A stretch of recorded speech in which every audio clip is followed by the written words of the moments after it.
जिंदगी की अनकही दास्तां जो अक्सर हमारे बीच रह जाती है बेआवाज। आज उन दर्द भरी आवाज़ों को हम सुनने पर मजबूर हैं। जम्मू से लेकर राजस्थान तक हर एक युवा, हर एक नौजवान जो अपने सपनों के साथ जी रहा था, अचानक एक ऐसी त्रासदी में फंस गया जहां न कोई सुरक्षा थी न इंसाफ। ये घटनाएं सिर्फ खबरें नहीं हैं, बल्कि हमारे इंसानियत की आह है जो हमें झकझोरती है, सवाल उठाती हैं और जिम्मेदारी याद दिलाती हैं। जब तक हम इन आवाज़ पर ध्यान नहीं देंगे, तब तक एक एक कर हमारे समाज के जज्बात और उम्मीदें टूटती रहेंगी। आदाब, नमस्कार, मैं हूं आमिर अहसन और आप देख रहे हैं 5 मिनट में 5 बड़ी खबरें।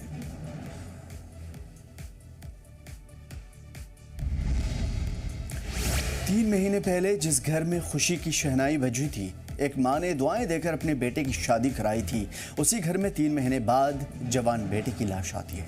नई नवेली दुल्हन के हाथों में अभी मेहंदी की खुशबू बाकी थी और दोनों की आंखों में एक नया जहां बसा हुआ था कि अचानक एक दिन दरवाजे पर दस्तक होती है।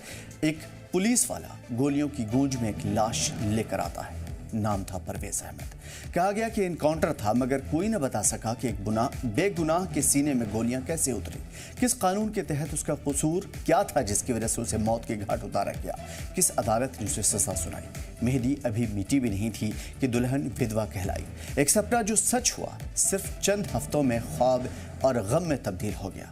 पुलिस, प्रशासन और सियासी लीडरान सभी मानते हैं कि एक नौजवान की शहादत है, बेमौत मारा गया। सवाल ये नहीं है कि इनकाउंटर क्यों हुआ, सवाल यह है कि इंसाफ कब होगा और जम्मू कश्मीर में माँ, बीवी, बाप कब तक लाशें उठाते रहेंगे। और आज एक बड़ा खूबसूरत और एक नौजवान बच्चा जिसकी कोई 1.5 महीने पहले शादी हुई और एक इस परिवार का बच्चा ही नहीं गया बल्कि 2 घर उजड़े हैं आज। एक वो परिवार जिसका बच्चा मर गया और एक वो परिवार जिसकी बेटी विधवा हो गई। ये कोई छोटी खबर नहीं है और ये कोई छोटे हालात और आम हालात नहीं है। और कोई ये कहे कि यहाँ पे आके सिर्फ एक धरने को या एक लोगों को जो गुस्सा है उसको शांत करने के लिए हम ये बात कह दें कि ये शहीद। दूसरी बड़ी खबर जम्मू से है, जहां पे बच्चों को स्कूल जाने के लिए नदी पर रस्सी के सहारे जाना पड़ता है क्योंकि पुल नहीं है। ये बच्चे स्कूल नहीं जा रहे, ये रोज मौत को पार करते हैं। कठवा के बनी सब डिवीज़न के देही इलाके में एक दरिया है, सेवा दरिया, जिस पर अब तक कोई पुल नहीं बन पाया। यहाँ की ज़िंदगी बुनियादी सहूलतों से महरूम है, न सड़क है न अस्पताल, और अब तो ये दरिया हर दिन एक इम्तिहान बना हुआ है। ये एक अफसोसनाक सूरत हाल है। साबिक हुकूमतों ने इन इलाकों को हमेशा से नज़रअंदाज किया है। आज इनकी सज़ा ये बाशिंदे यहाँ के रहने वाले लोग भुगत रहे हैं। इंसानी हमदर्दी की इंतहा यही है कि बच्चे स्कूल जाने के लिए जान दांव पर लगाएं। क्या ये वही नया भारत है जिसकी बातें होती? ये दरिया सिर्फ पानी नहीं, बेबसी और नाइंसाफी से लबालब है। ये आवाज़ कब रुकेगी पता नहीं है। सेवा दरिया पर पुल चाहिए, गांव का हक है, बच्चों की जिंदगी संवारना भी जरूरी है।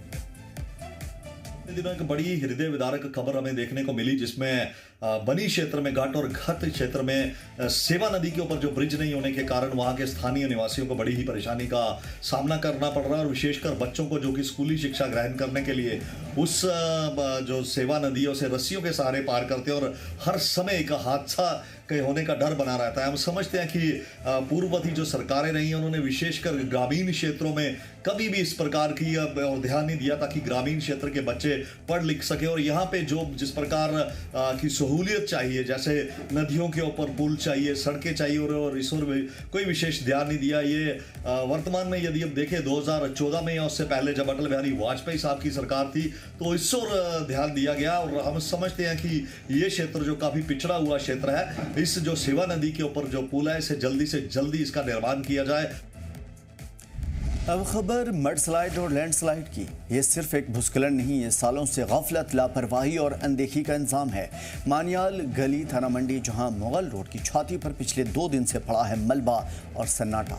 राजौरी से पूंछ और पूंछ से कश्मीर घाटी, हर रास्ते बंद है, हर सफर अधूरा है, क्योंकि एक सड़क जो 400 करोड़ रुपए में चौड़ी की जानी थी वो आज भी अधूरी है। 2 साल में काम पूरा होना था, लेकिन 4 साल हो गए, न सड़क बनी न जवाब मिला। अब हालत ये है कि न सिर्फ सड़क चलने लायक है, इलाकाई कब्रिस्तान तक मलबे की जद में आ गया है। जिंदा लोग यहाँ के रहने वाले परेशान हैं और अब मुर्दे भी कब्र में महफूज नहीं है। मुकामी लोगों ने कहा है कि हमें वादे नहीं चाहिए, अब हिसाब चाहिए। जिम्मेदारी कौन लेगा? कब तक हम यूं ही फंसे रहेंगे? लोगों को शायद अब तक जवाब नहीं मिला।